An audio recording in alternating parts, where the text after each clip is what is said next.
Lucius Vorenus is a semi-fictional character in the British-Italian-American historical drama television series Rome, a show about the fall of the Roman Republic and the rise of the Roman Empire. Played by Scottish actor Kevin McKidd in the series, Lucius Vorenus is introduced as a main character in the pilot episode, The Stolen Eagle. He is depicted as a staunch, traditional, Roman soldier, who struggles to balance his personal beliefs, his duty to his superiors, and the needs of his family and friends. The basis for this character is the historical Roman soldier of the same name, who is briefly mentioned in Julius Caesar's commentary Ida Bello Gallico. The two fictionalized characters Lucius Vorenus and Titus Pullo manage to witness and often influence many of the historical events presented in the series. Role in Rome. Character arc. Aside from the fact that he was born into the plebeian class of Roman society, little is known of the early life of Lucius Vorenus.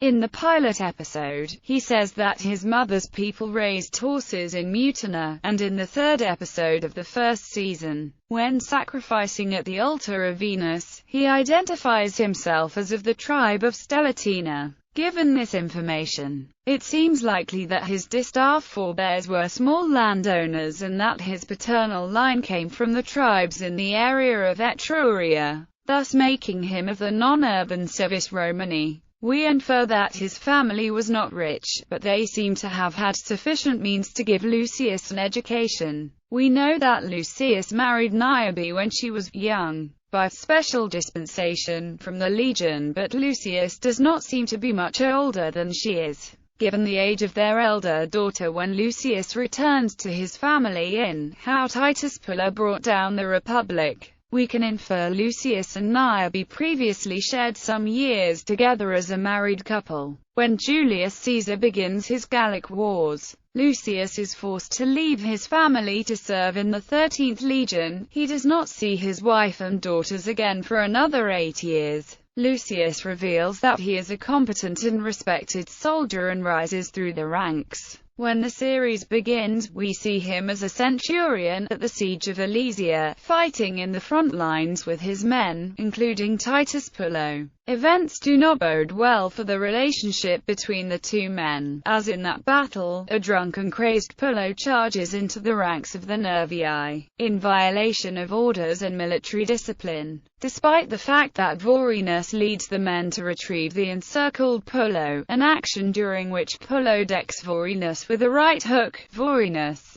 is furious, and has Pullo flogged and condemned to death. When blue Spaniards steal Caesar's battle standard, Mark Antony details Vorenus to find and retrieve it. Vorenus grants Pullo a reprieve to aid him, reasoning that he should only take doomed men with him as the mission was already doomed failure. Despite their differences and setbacks, they surprisingly succeed not only in retrieving the standard, but in rescuing Octavian, nephew of Caesar, who had been captured by Gauls while traveling to visit his uncle with the gift of a magnificent white stallion. Favored by Caesar, Vorenus, now promoted to Primus Pilus, and Pullo are detailed to accompany Mark Antony back to Rome, where Antony is to be invested as a tribune of the people, giving Vorenus the opportunity to see his wife for the first time in nearly 8 years. When Vorenus first sees Niobe, he is angered to see her holding a baby, which he assumes is hers, though Niobe insists it is his own grandson, child of his elder daughter. Vorenus grudgingly accepts the lie. Vorenus is promoted to praefectus evocatorum before being asked to stand for election as a civic minor magistrate by Julius Caesar. In episode 12, he is promoted to senator by Caesar, both due to his newfound popularity resulting from his rescue of Titus Pullo from the arena and as a bodyguard for Caesar. This story arc completes Vorenus' compromising of his strong republican principles in Caesar's service.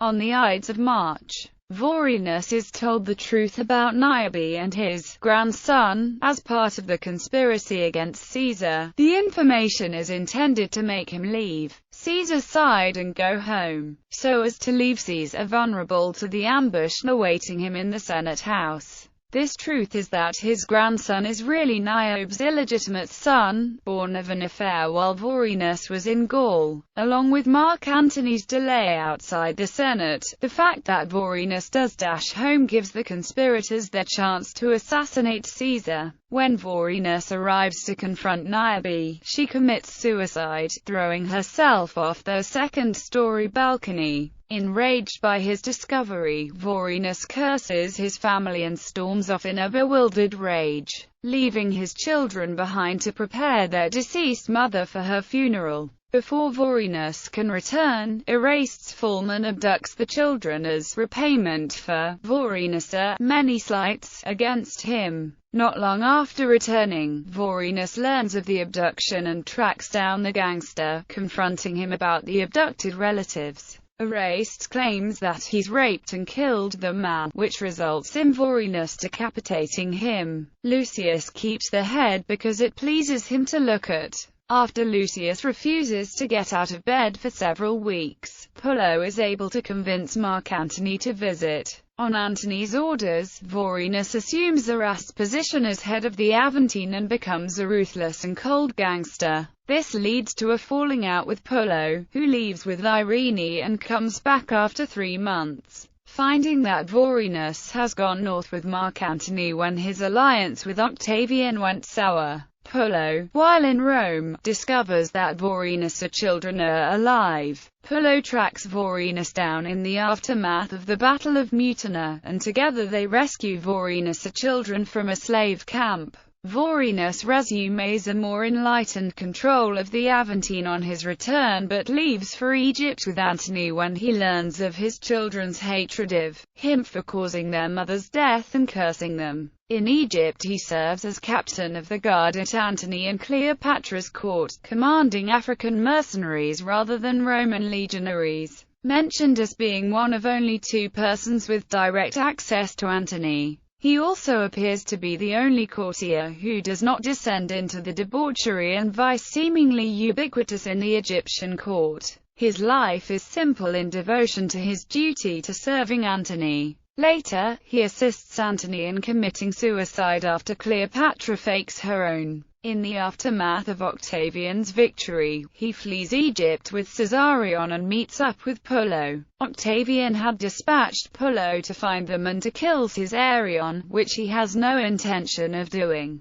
Vorenus is badly wounded while fighting Octavian's soldiers with Pullo at a military checkpoint. Pullo brings him home to his children, who tearfully reconcile with him on his deathbed. Pullo later states to Octavian that Vorenus didn't make it. Ostensibly, Vorenus dies off-screen shortly after reuniting with his family, though his fate is intentionally left ambiguous to allow for his return in possible future seasons of the series or a movie sequel. Characterization and relationships. The hard essence of a professional Roman soldier, proper in the Roman sense, Vorenus is honorable and severe, a staunch traditionalist, and unforgiving and pitiless when crossed. A dour and pragmatic man, with a tendency towards self-laceration, he can appear to be cold and unfeeling in public. Privately, however, Vorenus feels deeply and passionately, especially in matters concerning his family. He also shows evidence of a temper, though he seldom allows it to get the better of him. Vorenus struggles to balance the needs of family and friends, what he thinks is right, and the demands of his military, political superiors. Naturally, this leads to internal conflict, but he demonstrates that the needs of his family come first, although not without personal cost.